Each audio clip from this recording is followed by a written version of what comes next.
Hey, welcome to Film Fanatics. My name is Dan. My name is Justin. And I'm Joe. This week, closing up Black History Month, we've got 3 releases with race relations at the center. Horror thriller Get Out, and 2 movies nominated for Best Documentary Feature this year at the Oscars, I Am Not Your Negro and 13th. First up is Get Out, and in this movie, Daniel Kaluuya stars as Chris Washington, a Brooklyn photographer who's about to meet the parents of his girlfriend, played by Allison Williams, the well-to-do Armitage family, played by Bradley Whitford and Catherine Keener. She has not told them that he is black, and when he arrives right away, Chris feels something is a little off with the family, and as the story unfolds, he finds out just how right he is. Jordan Peele, of the famous Key and Peele duo, writes and, for the first time, directs. This movie now has 99% on Rotten, just one bad review out of over 150, which, I mean, it just doesn't happen. It's pretty impressive. You know, especially for a mainstream movie. So, first director, too. How could it live up to the reception that it got from critics?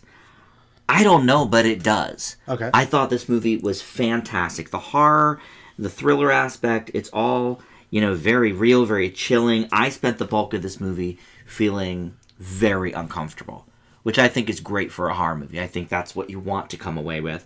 We see so many that are just yawn-worthy. This really was, it rocked me to my core. And I also spent a long time in this movie wondering, what the F? And that kind of reaction in a film can go one of 2 ways. It can go the way of a lot of movies we see. Rings is a good recent example where the what the F is, where the what the F is more like, how can this even be a movie? Like, who would pay, for this? Why is Johnny Galecki in this? But this one was more of a what the F out of curiosity and where is this going to go, and true intrigue, which I thought was great. Now, I can't say that the jokes always work. There's a few jokes filtered in as you get with the Key and Peele gang. I didn't find much comedy in the first place, but I know that a lot of people are sort of referring to this as a horror comedy. I don't really think that quite fits. You got the comic relief friend who's in a few scenes, but other than that, I didn't think it was that funny per se, but maybe that's because I was so uncomfortable the whole time. It kept me off my game, but at the same time, I thought it was kind of nice to get that little distraction from the friend every 20 minutes or so. I may not have laughed that much, but I thought it was sort of nice to ease a little bit of the serious tension. Break that tension, yeah. But for me, the movie's best aspect is the whole race thing with it. It's the only film in recent memory I can think of that goes so subtle with the racial aspect. And I don't mean that people are not inherently racist, because you see that pretty much right away, from their friends. But it really put me in the mindset of what a young black man may go through on the regular from literally everyone. It's something that is attacked so much more obviously in a movie that deals with, say, slavery, or even Dear White People, that is, it's satirical, but, everything. Like yeah, it's I'm terrible. sorry. Much like this is. Yes, obviously, race is at the center of it. Yeah. But to really be put in the mindset of that character, I don't think we get that a lot. I guess a lot of films about race do try to give you that, though. They try, but fail. All right, well, obviously, you guys disagree with me on that particular aspect of it, but I really enjoyed it. I think it's sure to be on my year-end best list. So what'd you guys think? Joe, I guess we'll hear from you. Yeah, I enjoyed it. I thought it was quite good. I do feel that it was going for like kind of some weird satire, but I don't think the comedy was necessarily like a lot of ha-has. I think it was kind of going for the awkwardness, kind of from the creepiness, like ha ha, like that's sort of. It's kind of in that Scream camp. Like, yes, there are funny moments. Is it necessarily a comedy? Debatable. Because Scream is much more, to me, of a comedy than this. Comparable to Scream, was very scary. It's not a bad example. I think that might be more balanced with the jokes, but I find Scream kind of scary. Or at least I did when I saw it years ago. And I think this is comparable to that. I think Justin's right. The racism stuff is definitely heavy-handed, but that doesn't mean that it's not warranted. You know what they're going for. Oh no, it's definitely not without a purpose. The message is definitely there, and I think it was kind of a fresh take on some old ideas that we've seen. The spoof stuff, though, I don't know. I think it's definitely there, but it's not too overblown. So, like, I can agree it's not the funniest thing. I was expecting more laughs, but this is definitely more of a straight horror movie than what I thought. And I thought the performances were really good from everybody. That element of creepiness throughout the movie I liked. You're right, it's kind of uncomfortable. And the tone was consistent. I was thinking comparable to something like Cure for Wellness, which had no idea which direction to go for. It was all over the place. At least this had a more unified idea. Apt. Oh, it's for true. sure, yeah. So since that was really refreshing to see, just something unique from horror here, and using good social commentary is a good idea. And of course, Bradley Whitford again, for West Wing. Yeah, doing great again. Good to see him pop up. Catherine Keener's great. Good to play the suburban kind of nice but slightly off. Yeah. Super racist people. Yeah. But I do think it's some interesting commentary and very timely for now. And I think it's definitely perfect for the podcast we're doing to highlight it. So I really enjoyed it. I think that maybe I want to say that the lack of subtlety was not there, and I was expecting some more laughs. Okay. But for the most part, I was engaged. I thought it was thrilling and creepy, and I thought the performances were good. I really liked it. Okay. That was a very good movie. Yeah. How about you? Honestly. Justin? Well, for this one, I mean, you can clearly tell that Peele is drawing from some of the greats, Carpenter, Craven. Yeah. But does he join their ranks? Uh-oh. Kind of. Now, don't get me wrong, Get Out is original, and while I did mention it's heavy-handed, don't get me wrong, I did enjoy this movie. I think there's a lot to like about this at the same time. Uh-huh. Are some of the themes a little bit more on the nose than they should be? Debatable. But I've got to admire Peele's attention to detail as well as the social satire that comes into play. I think the interplay between the characters is really good. The problem is actually for me when it starts to dive deeper into the horror. Okay. He borrows so much from all the greats that honestly to me a lot of it came across as very cliche and predictable. I think I called everything about 20 minutes in. And I think I can't buy that. There's so many twists by the end of this movie. The general. Oh, look, he's fast. Oh, the sunken place.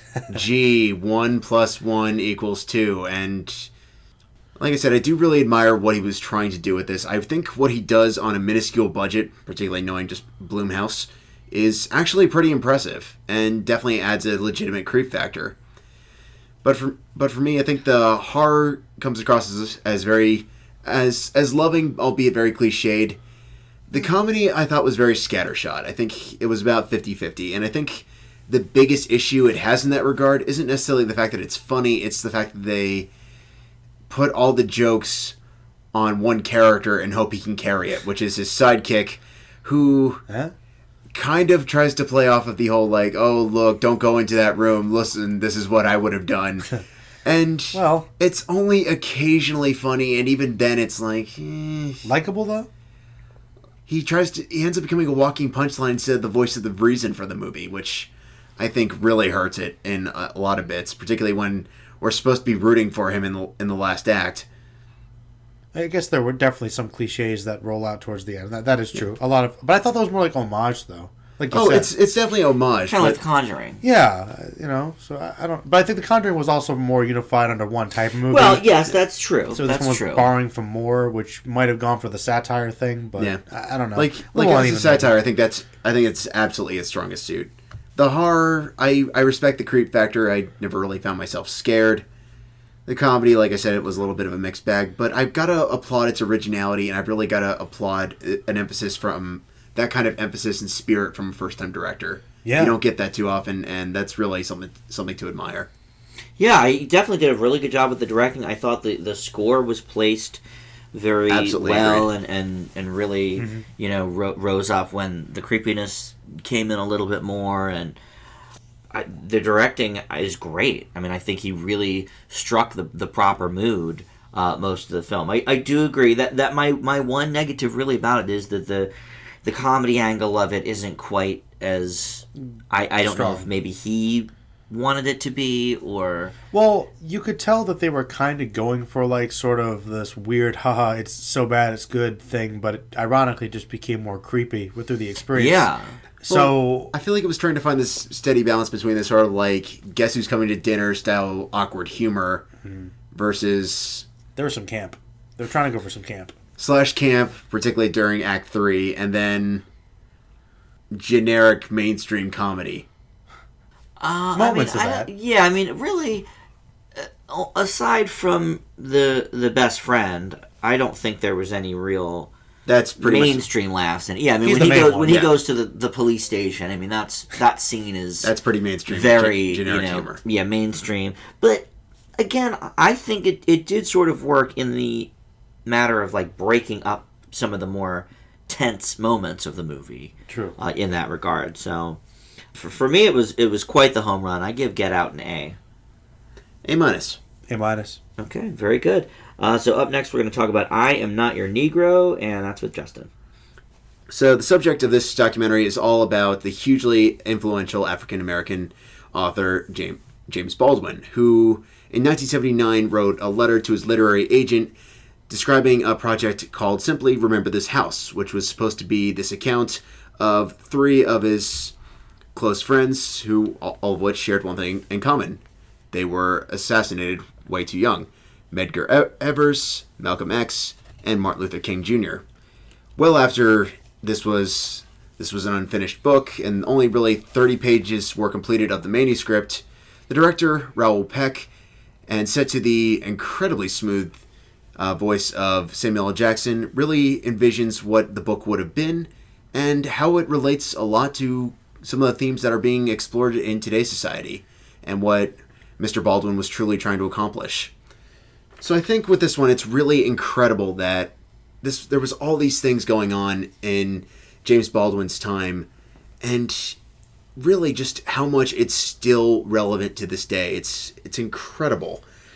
Well, I think the flow gets a little bit chaotic, trying to bounce between the two, trying to find the parallels. I think really what keeps this movie together is Samuel L. Jackson, surprisingly enough, not playing Samuel L. Jackson. I think he does an incredible job as the narrator, really bringing the material in just these 30 pages to life and emphasizing the things that he wanted to discuss and focus on and really touch on. That's a huge part of society. I think a lot of the footage is incredibly well handled, and honestly, I wish they had done more with some of the contemporary parallels.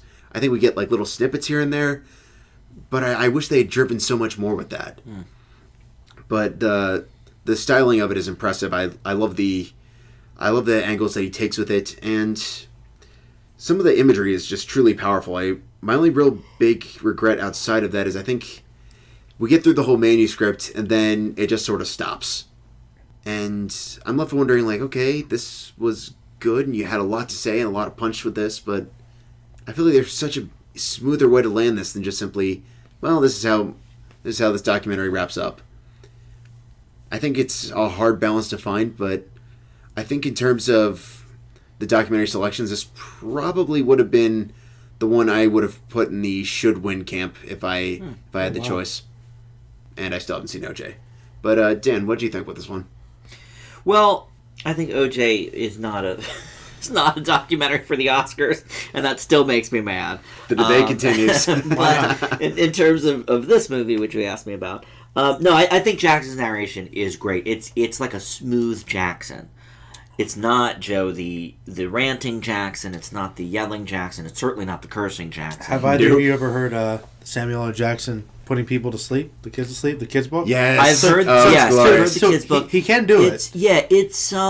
It's not that far removed from that, I suppose. Okay. It's a more mellow, relaxed. Yeah, but not like not sleepy. I don't want to say lethargic. Yeah, because he's certainly passionate about Baldwin's words. Mm-hmm. So I don't want to give off that impression. Okay. It's just smooth. It's a smooth Jackson. All right. And I liked that a lot. I thought the format of this was excellent. I thought, absolutely, taking the pages from Baldwin and really bringing them to life through his narration, through the interesting footage, both of Baldwin and the archival news footage and footage of Malcolm X and Martin Luther King and everything.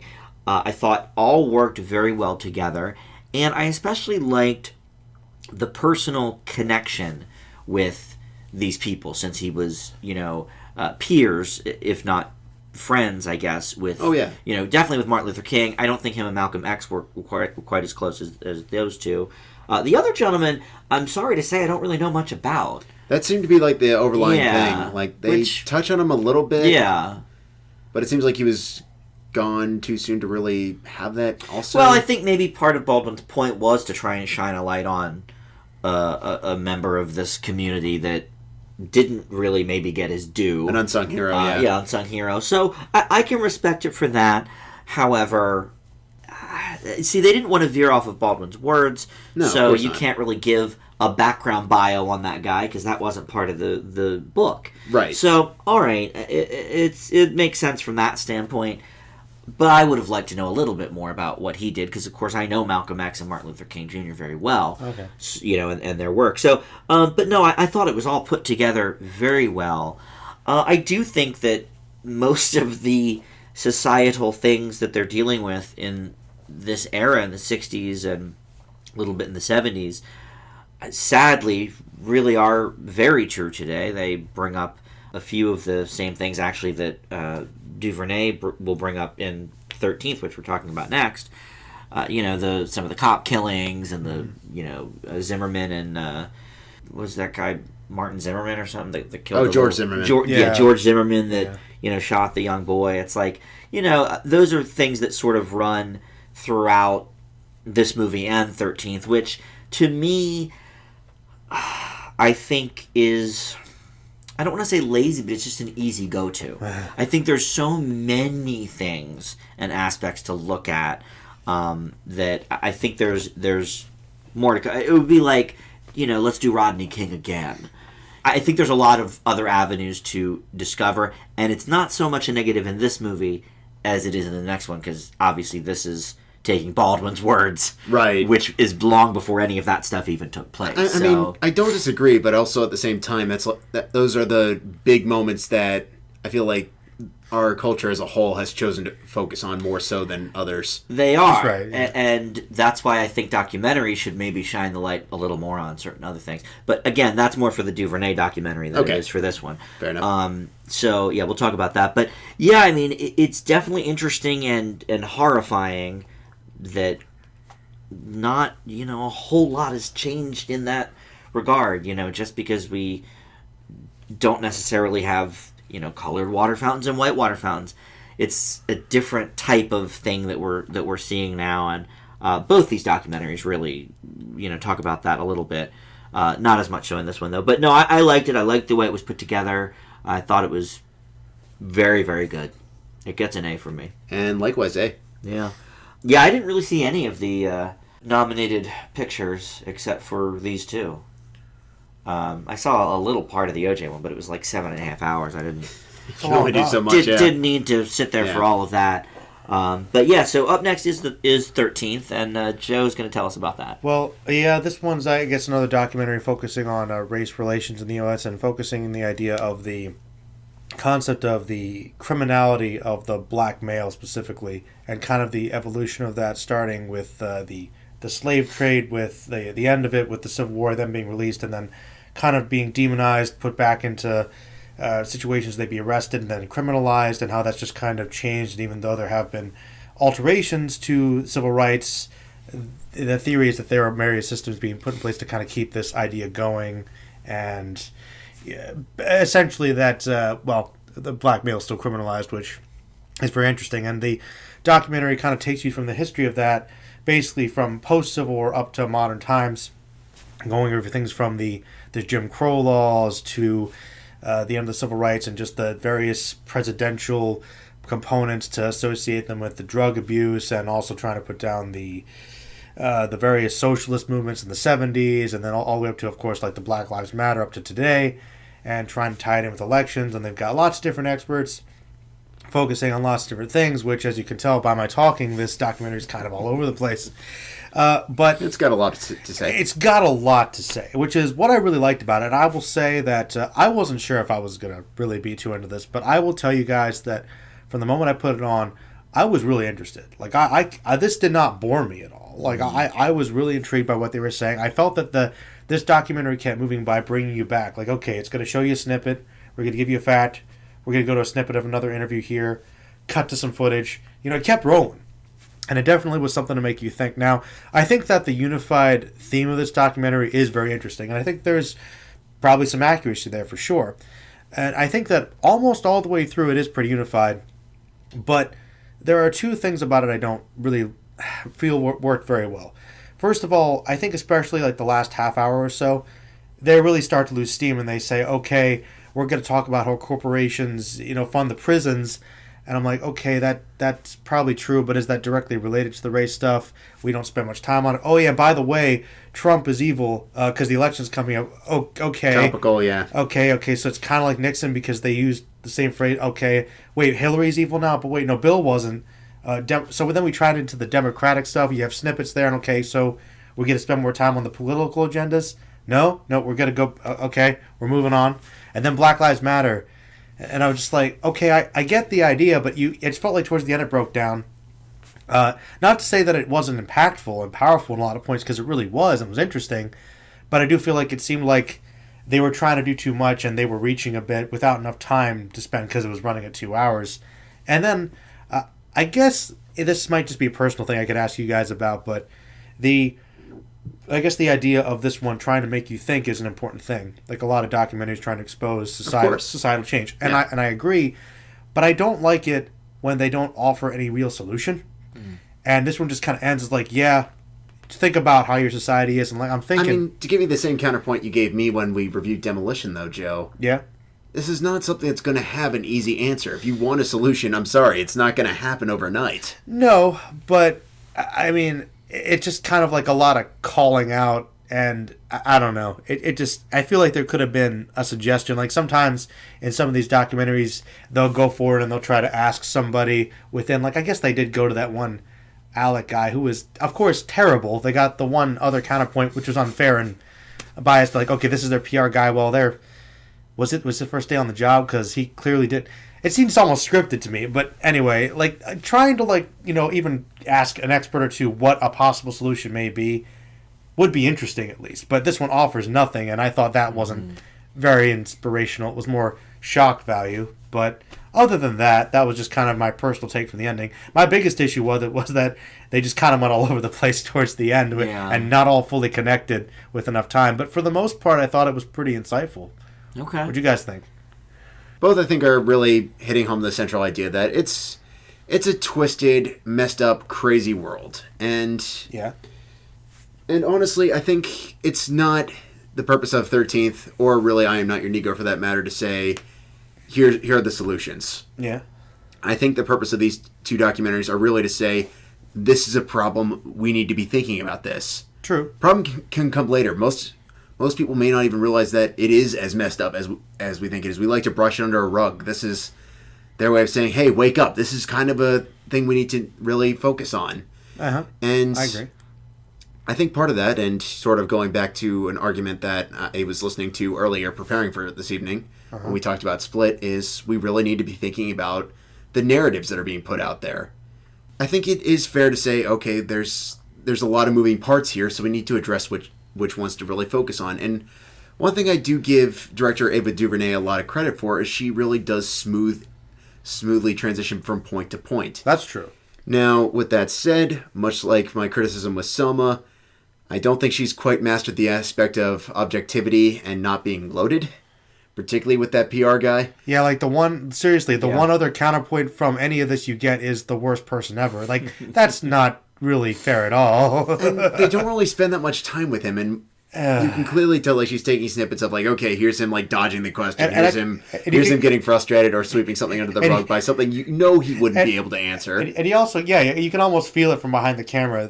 She's probably giving him a really hard time. He's just this guy that actually came forward and tried, and you got to give him credit for that. Some people won't even do that. Yeah. So, and the one guy, I don't know. I thought that was a bit unfair. Like, I mean, she's definitely a talented filmmaker. She has a lot to say with this one. And I'll grant her the fact that a lot of the stuff that's being presented here is incredibly poignant and worth discussing. Powerful, yeah. As far as the blame game goes, because that is a fair criticism. It's all over the place. It does get very all over the place. But we also need to really be thinking about that as well. And that's what this documentary is all about. Like, okay, there are inequalities. Yeah. They're existent. We can't pretend they're not existent as much as we'd like to. Agreed. Who's really at fault? And, I mean, we can throw it all over the place. We can blame it on D.W. Griffith. We can blame it on Bill Clinton. We can blame it on... Well, I think that the documentary hit it on pretty early that it's just kind of a big accepted idea. It snowballed over time. It's just this idea that's been passed down generationally, and so it's not going to be fixed overnight, which you're right. But so I think the main concept's there, and it's just kind of like, here's an example of it, here's an example of it. I just wish that towards the end, it might have been a little more focused or spent a little more time with that. Like, we started to get interesting, and like, but is it fully connected exactly? Sometimes I'm not sure, but is there some relevancy there? Probably, but maybe not all of it's even, you know? Well, I think the difference, though, between these two documentaries is that I Am Not Your Negro does mainly take place in the past because they're from Baldwin's words. It's more of like here's what was happening, you know, for this particular gentleman, like his experience as a leader, you know, in the Black Rights Movement and that kind of thing. But here, it really might be nice if they sort of offered some sort of, hey, like, maybe this is something we could do, because it takes you, like Joe said, all the way, you know, from the beginning, you know, slavery, birth of a nation kind of stuff, all the way up to the Trump election. So it's like, yeah, I get it, but at the same time, if you're going to be that current and relevant with it, you might want to at least, you know, spend a little more time there. Well, just give some ideas on, like, you know, look, it's a problem. You look at, you know, I'm not saying you need to have the whole thing planned out. I know it's nice, but like an idea or two would be nice. Yeah, I can't think of like one that would be believable and fitting with a issue this thoroughly complicated. I think it is very complicated. Yeah, but then again, saying that, it seems like it never really gets anywhere because we never offer ideas for change. Because people keep trying to pretend that, like, oh, no, we're equal. The 13th Amendment exists. Slavery is abolished. Therefore, we are all equal. Well, clearly yes that's and no, not true. But, yeah, that's not exactly true. But you know, I will give the movie this.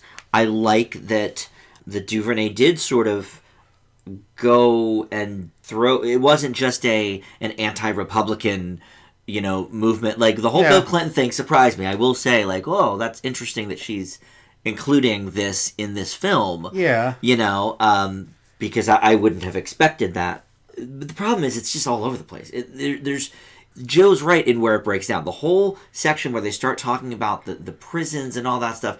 It was sort of relevant, but you have so many different ideas here that could have been documentaries all on their own. I feel like that this is just sort of making up like a Cliff Notes version of, you know, problems with racism.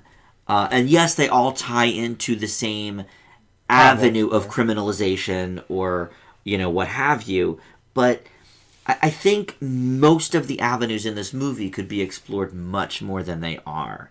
So that, to me, was the biggest sort of difference between the two documentaries for me. I mean, it's an issue that deliberately goes off in a lot of different directions. I don't think it's necessarily the documentary's fault that they're trying to hit every angle of that issue. If anything, I think it would be a bigger detriment to it if they simplified it by saying, "Oh, yes, we're only going to look at this, and this." Well, here, I guess one example could be like, you know how they go on a couple different snippets of the different shootings.